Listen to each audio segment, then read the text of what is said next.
Hello friends, welcome back to our channel Ashireddy kitchen and vlogs. ఈరోజు చాలా సింపుల్గా healthy and టేస్టీగా ఇలా సర్వపిండి అయితే పెట్టుకోండి. రాగి పిండితోటి చాలా బాగుంటుంది, పిల్లలకు కూడా హెల్దీ అనమాట.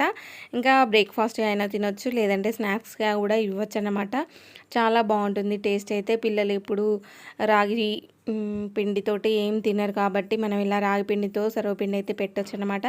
చాలా బాగుంటుంది, నచ్చితే ట్రై చేయండి. ప్రాసెస్ అయితే చూపిస్తాను, చాలా సింపుల్గా ఉంటుంది, చూసేయండి. ఫస్ట్ అయితే ఇలా ఒక బౌల్ తీసుకొని అందులో 1 కప్పు వరకు రాగి పిండి, 1 కప్పు వరకు బియ్యం పిండి తీసుకున్నాను.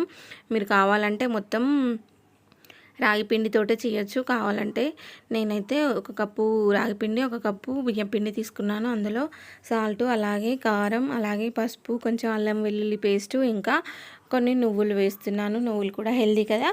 ఇంకా నువ్వులు కూడా వేసి కొంచెం చిన్నగా తరిగిన పచ్చిమిర్చి, అలాగే ఆనియన్స్, ఇంకా కొత్తిమీర, కరివేపాకు ఇవన్నీ కూడా వేసుకుంటున్నాను.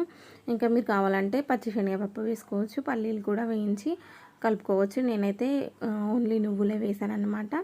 అల్లం వెల్లుల్లి పేస్ట్, నువ్వులు అవన్నీ కూడా వేసాను. ఇంకా ఇవన్నీ కూడా ఒకసారి కలుపుకోవాలి. ఫస్ట్ అయితే అన్నీ కలిసేలా ఒకసారి కలుపుకున్న తర్వాత కొంచెం కొంచెం వాటర్ యాడ్ చేస్తూ మనమైతే ఒక పిండి ముద్దలాగా కలుపుకోవాలి. ఒకేసారి వాటర్ పోసి కలపకూడదు, ఎందుకంటే మరీ లూజ్ అయిపోతుంది అనమాట. కొంచెం కొంచెం వాటర్ యాడ్ చేస్తూ పిండి మొత్తం కూడా కలిసే విధంగా కలుపుకోవాలి.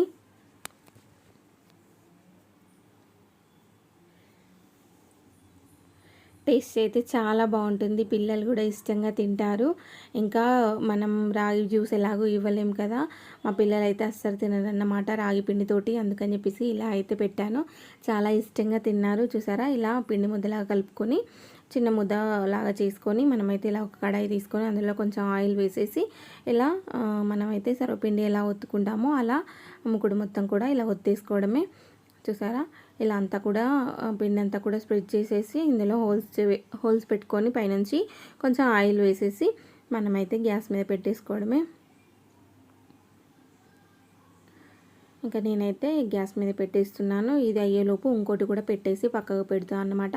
ఇంకా ఇదైతే చాలా తొందరగా అవుతుంది. మనం రైస్తో పెట్టిన సర్వపిండి కంటే ఇంకా రాగి పిండితో పెట్టింది అయితే చాలా తొందరగా అవుతుంది అన్నమాట. చూసారా, ఒకవైపు కాల్చుకున్న తర్వాత ఇంకోవైపు కూడా కాల్చుకొని సర్వింగ్ బౌల్లో సర్వ్ చేసుకోవడమే. చూసారా, అది అయ్యేలోపు నేను ఇంకోటి కూడా చేసి పెట్టుకున్నాను.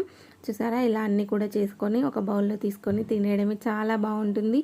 ఈవినింగ్ స్నాక్ అయినా మార్నింగ్ బ్రేక్ఫాస్ట్ అయినా తినొచ్చు అన్నమాట. చూసారా, రాగి పిండితో సర్వపిండి చాలా సూపర్ టేస్ట్ ఉంటుంది. నచ్చితే తప్పకుండా ట్రై చేసి నాకు కామెంట్ బాక్స్లో కామెంట్ చేయండి ఫ్రెండ్స్. చూసారా, నేనైతే ఇక్కడ తినేస్తున్నాను, చాలా బాగుంది టేస్ట్. నచ్చితే తప్పకుండా ట్రై చేయండి. వీడియో నచ్చితే వీడియోకి ఒక లైక్ ఇవ్వండి, అలాగే